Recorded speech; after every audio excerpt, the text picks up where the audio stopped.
Ontem, dia 17 de dezembro de 2014, Cuba e Estados Unidos sinalizaram que vão retomar suas relações políticas. Mas da onde vêm essas relações?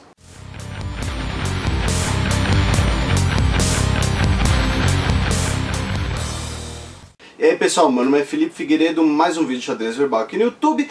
Hoje para falar do histórico das relações entre Cuba e Estados Unidos, quando eles eram amiguinhos, quando eles não eram mais amiguinhos, quando eles voltaram a se falar e agora aparentemente vão voltar a ser amiguinhos. O vídeo vai fazer uma abordagem do que já aconteceu, da história dessa relação. Se você quiser uma análise do que aconteceu ontem, do que pode acontecer, vai lá no blog, tem um texto, uma análise sobre isso, na verdade tem dois, né? Um casa com o outro, vai ter um diálogo entre o canal e o blog, então vale a pena dar uma olhada. Agora, por que eu vou falar disso? Só porque tá na moda, só porque aconteceu ontem? Não necessariamente, mas o fato de ter acontecido ontem, o fato de ter sido um evento que teve uma grande relevância, especialmente na mídia brasileira, até pelo envolvimento do Papa, etc., torna isso um tema muito quente para provas, concursos. Além disso, entender um pouquinho as coisas nunca é demais. Então vamos lá, vamos começar. Vai pra Cuba, vai morar no inferno lá onde... A proximidade das relações entre os Estados Unidos e Cuba vem dos tempos em que Estados Unidos e Cuba nem existiam.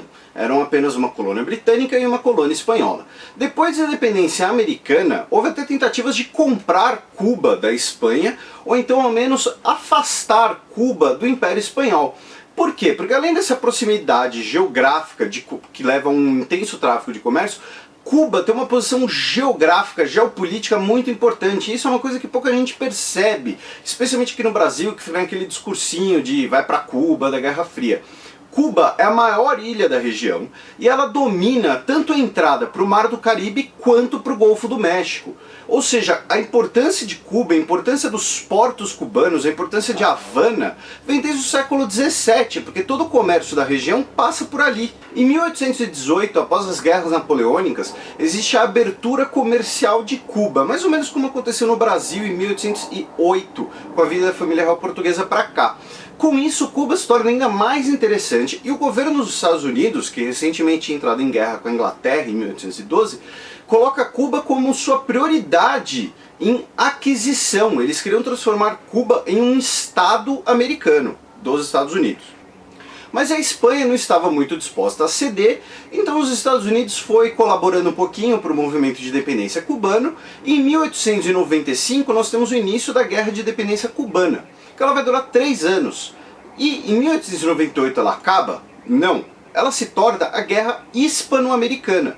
Os Estados Unidos decidem deliberadamente intervir no processo de independência cubano e também nas Filipinas, lá na Ásia, para tirar Cuba do Império Espanhol e transformá-lo em um país independente, obviamente dentro de sua esfera de influência. O pretexto para a intervenção dos Estados Unidos na Guerra de Independência Cubana foi a explosão do couraçado USS Maine, que estava ancorado em Cuba. Alguns dizem que a versão oficial dos Estados Unidos era de que ele foi explodido um ataque espanhol. Outros dizem que foi apenas um acidente. E outros dizem que na verdade os Estados Unidos explodiu o próprio navio para ter o pretexto para intervir. Dificilmente saberemos o que realmente aconteceu. Um dos principais comandantes dos Estados Unidos na guerra em Cuba foi o Teddy Roosevelt. Eu já falei dele aqui no canal, ele depois virou presidente dos Estados Unidos, e inclusive foi no governo dele que teve a política do Big Stick, que afetou diretamente a relação dos Estados Unidos com a América Central e com a América do Sul.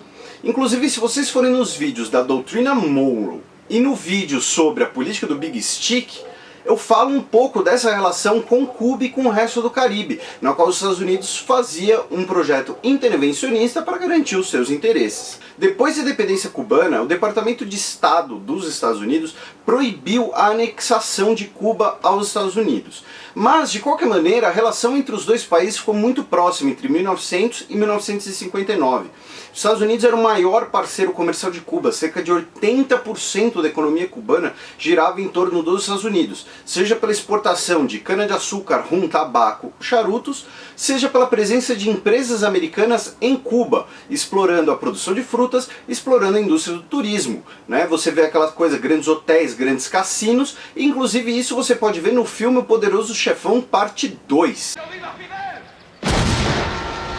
Então nós temos uma ilha que é dependente economicamente de um país estrangeiro, com um governo autoritário e corrupto do Fulgêncio Batista, e que a ilha se torna basicamente uma grande colônia de férias para os Estados Unidos. Isso gera um sentimento nacionalista muito forte, que vai desembocar na Revolução Cubana de 1959, liderada por Fidel Castro e Che Guevara, que vai derrubar o governo de Fulgêncio Batista e instaurar... Não é uma ditadura comunista. Aqui vem uma coisa interessante. Cuba inicialmente não pretendia fazer uma ditadura comunista. Tanto que, sabe qual foi a primeira viagem para onde foi Fidel Castro? Para os Estados Unidos. E o presidente dos Estados Unidos, o Dwight Eisenhower, reconheceu o governo do Fidel. Quando foi que começou o problema? O governo cubano, agora do Fidel Castro, nacionalizou todas as empresas americanas que estavam em Cuba sem pagamento de indenizações. Isso fez com que o governo americano ficasse muito bravo e declarasse o tal do embargo econômico, que a gente vai ver um pouquinho mais pra frente, contra Cuba. Então você tem um país que agora nacionalizou um monte de empresas, mas foi boicotado pelo seu principal parceiro na lógica da Guerra Fria. Onde eles foram pedir ajuda? Na União Soviética. Essa visita do Fidel aos Estados Unidos é inclusive retratada, satirizada num filme do Woody Allen chamado Bananas, ou Bananas. Ou seja, na lógica da Guerra Fria, os Estados Unidos, ao não negociarem com o governo cubano, jogaram Cuba no colo da influência soviética. Aí sim começou de fato a proliferar toda a estética e a questão de uma ditadura comunista de fato, e começou a disputa da Guerra Fria. Por um lado, você tem os Estados Unidos que tenta retomar o controle e sua influência na ilha, e aí vão ter um episódio muito conhecido, que é o episódio da Baía dos Porcos. Os Estados Unidos, através da CIA, vão financiar guerrilheiros e dissidentes do regime e vão colocá-los dentro de Cuba, cerca de 1.500 deles, numa tentativa de fazer uma revolução contra Fidel, que tome o poder de Fidel. A União Soviética, em contrapartida, vai falar: não, beleza, vocês precisam de um parceiro econômico, a gente vai comprar o açúcar de vocês 10 vezes o preço do mercado, a gente vai dar um monte de dinheiro para vocês, também um monte de armamento. Só que, né, em compensação e pela brodagem, deixa a gente pôr uns mísseis aí em Cuba, e aí você tem a crise dos mísseis de 1962, que vai ser tema de vídeo próprio daqui a algum tempo, e o momento em que o mundo esteve mais perto de uma guerra nuclear. Oh hell, let's just do what we always do, hijack some nuclear weapons and hold the world hostage. E aí, desde 1962, ou seja, mais de 50 anos atrás, a lógica da relação entre os dois países vai ser a lógica da Guerra Fria. Espionagem, disputa política, briga política, dissidências, refugiados cubanos indo para os Estados Unidos, espiões americanos em Cuba, tentativa de assassinato de Fidel Castro, todas essas coisas que a gente parece que vê em filme de James Bond. Só que aí uma hora a Guerra Fria acaba. E aí as coisas têm que mudar. Aparentemente eles só perceberam isso de vez ontem, mas a mudança começa mais ou menos em 1999. O presidente dos Estados Unidos, o Bill Clinton, autoriza jogos de beisebol em Cuba. Beisebol é o esporte mais popular de Cuba e vários jogadores profissionais de beisebol nos Estados Unidos são cubanos. É a primeira vez que tem um jogo dos Estados Unidos, um evento, digamos assim, americano em Cuba desde 1959. E depois, posteriormente, em um encontro rápido, Bill Clinton aperta as mãos de Fidel Castro. É a primeira vez que um presidente americano aperta as mãos de um presidente cubano em trocentos anos. Em 2006, por problemas de saúde, Fidel Castro se afasta do poder, que ele ocupou por 40 anos, né? Inclusive tem gente que acha que ele está morto, eu não sei, ele não retorna minhas ligações. Mas, então, nós temos a ascensão ao poder do irmão dele, Raul Castro, que desde o início deixa claro que vai iniciar um processo de reabertura cubana, seja política, seja econômica.